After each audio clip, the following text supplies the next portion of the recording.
welcome to the ACEVEDO video store. Today we're going to review the Street Fighter from 1974 for its 50th anniversary. The story is about Terry Seguri, who's hired to protect this girl on her trip back home. Unfortunately, the Yakuza has interest in her because she just inherited a large amount of money from her father that just passed away. So Terry Seguri must save her and fight against the Yakuza. That's the basic plot of the film and all that without going into any spoilers. And the movie is really awesome. It's really great. I did really enjoy it. The story was interesting on its own.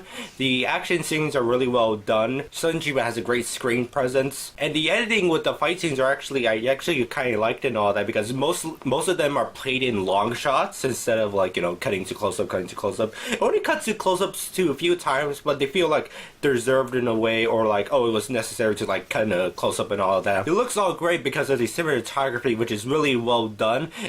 Sometimes it's a little rough on the edges here and there, but that's mainly for sequences where it looks like it's filmed with a handheld camera. But generally it looks really good. The music itself I also really like and all that, and the theme song does play sporadically throughout the movie, but it isn't a lot of times, which the few times it does, I really appreciate the music coming back. So I'll give this movie 4 out of 5 stars. Now, I own the Shout Factory The Street Fighter Blu-ray collection. This is the best way to watch the movies currently in the United States if it's region A, because ACEVEDO did re-release the movies, but it's region B exclusive, so you have to get a region free player, but that has actually better HD transfers compared to this one, because there's some little odd facts about the HD remasters with this release. To get into that, to explain the bit of a history of the movies and all that, when they were released in the US, they were edited down to tone down the violence. That's because the first movie was given an X rating for the only sole thing, violence, which is actually the first movie to actually get an X rating just for violence. But in the back here it just says rated R, then unrated. Maybe you just have to put in back an NC-17 rating or an X rating if you want that on the back cover. So the first movie had an X rating, then an R rating, which is I think a few minutes shorter, and it's literally the exact description. They start fighting, immediately cuts to the end of the fight. When Shout Factory were remastering these for Blu-ray, they made an HD scan of the US print of the movie, but it was the R-rated version. So the other parts that were cut out, they used the Japanese HD master. So for the parts that were cut out, they went to an HD master for the Japanese version and inserted the footage there and color corrected. But for the other two movies, they were able to make HD masters of their R-rated US cuts. But for the missing footage, they had to use Japanese DVDs of the movies themselves in order to insert back into the footage. So there might be some quality drops if you watch them and all that. I haven't seen the other two movies yet. I've seen the second movie because I own the first two movies on the VCI DVDs. So I wonder how noticeable it will be when I watch them here. But with the ACEVEDO release, they were able to make new 2K scans from the original Japanese versions. So that way it isn't they had to source it from some other standard definition master. So yeah, that's a bit of history of this, but overall it's a pretty cool Blu-ray release, I would say.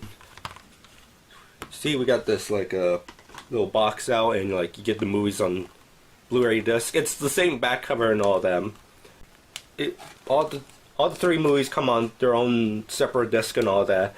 The odd one is that the Street Fighter's Last Revenge. I was looking at all these discs and all that, and Street Fighter's Last Revenge is the only one where it gives you an option between an R-rated cut and the original Japanese version. So I'm presuming the US English dub does not sync well with the Japanese version if there were so many edits. But the other two movies I looked at, they don't have their separate Japanese US cuts. They literally just have audio options, so that's interesting to think about. The few bonus features we have is pretty cool, as I said before, a new interview with Sonny Chiba. It goes some interesting history on where he talks about where his career was at the point and how he was making these movies. With Jack Shoulder, who is a filmmaker and editor, and he worked at New Line Cinema at the time, the US distributor of the Street Fighter movies. And he was the one to re-edit, recut the movies for US release. So it's an interesting watch and all, and I got this on eBay for a really good price, which was pretty cool because it came with a box here, because like I think if you bought this at Amazon, you would just get this without this.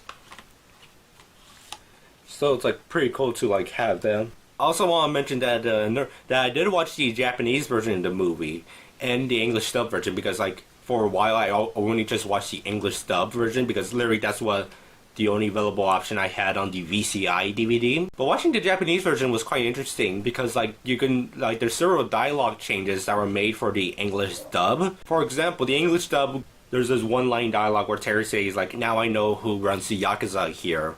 But in the Japanese version, he goes, "Now I know who runs the mafia here." And he literally outright says the word mafia. And I was like, oh, so I wonder why they like changed it for the US and then just kept the word mafia there. Or maybe something about the lip flaps when it came to editing. It's a really great movie. So if you don't have a region-free player and you want to watch this movie in HD, I suggest getting the Shout Factory Blu-ray release. It's not very expensive and it's not out of print, so you could like get it for like I think $20 to $30. If you do have a region-free player, then I probably suggest getting the ACEVEDO Blu-ray because I heard the picture quality is much more better. That goes with the other two movies and all that, because like those were actually like remastered from the original Japanese versions instead of like. So that's all the video. Have a nice day, and later on come back to our video store.